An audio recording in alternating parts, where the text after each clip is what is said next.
here we are.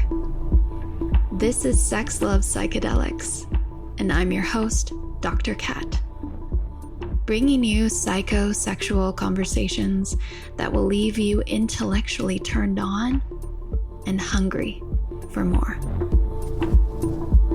Even my personal experiences, but also experiences of other colleagues who've gone to retreats and had really cringeworthy experiences around this. Do you have any stories or accounts that you've heard or experienced yourself of where retreats were not held in as much integrity or container as strong and safe?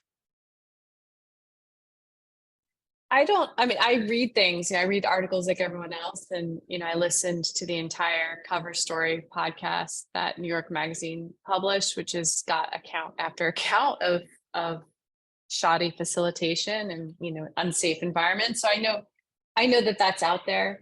I haven't seen it myself in my own experiences, but one of the things that it brings to mind is, again, like the quality of where I was trained is important. So like my training in particular comes from a group in Colombia. It's basically a tribe that's led by Taita Juanito. And so it's a very traditional Yahe path, and Yahe is a form of ayahuasca. So I've been training in that path for 8 years, and that is a path that is guided by an ancestral history that goes back thousands of years.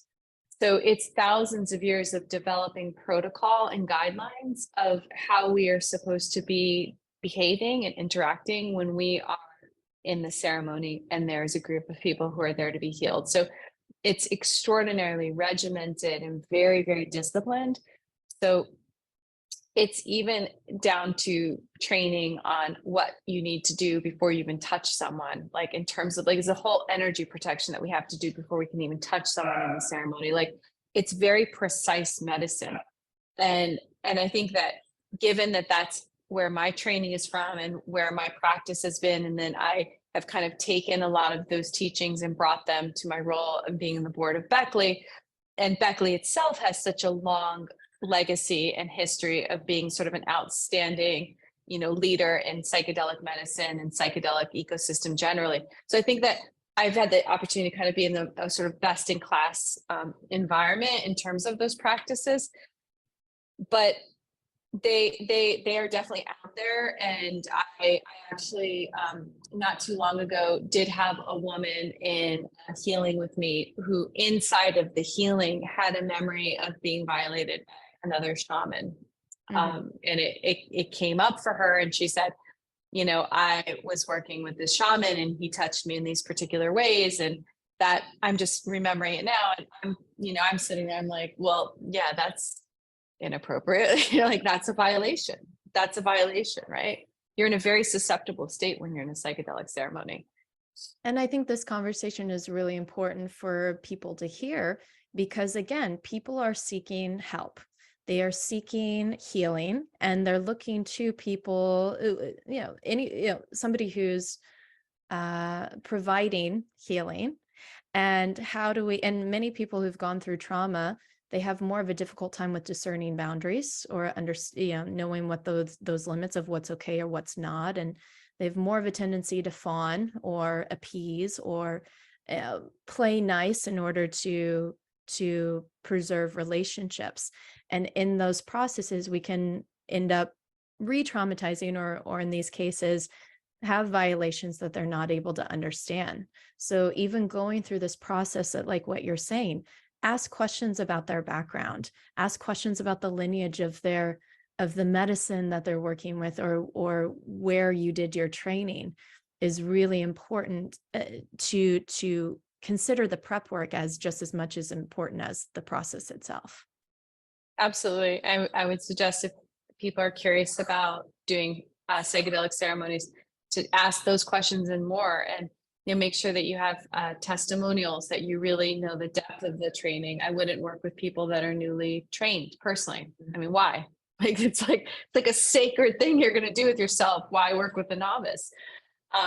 And also when you're in a healing, just for everyone to remember, like when you're in that psychedelic space, how important consent is inside of that space. And that there's consent before a ceremony, which is, I might put my hands on you, I might offer you insights, is that okay? But that consent should always be reinforced inside of the ceremony when you are in a psychedelic state. So if you're going to touch someone in a psychedelic state, that's another moment where you have to be asking for consent. Is it okay for me to put my hand here on your chest? And if you feel any kind of hesitancy, or if you're just too deep in the medicine to be able to answer, that is not a safe time for any kind of touching.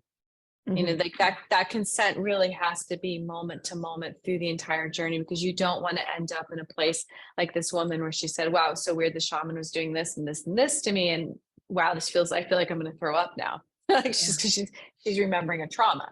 Yeah.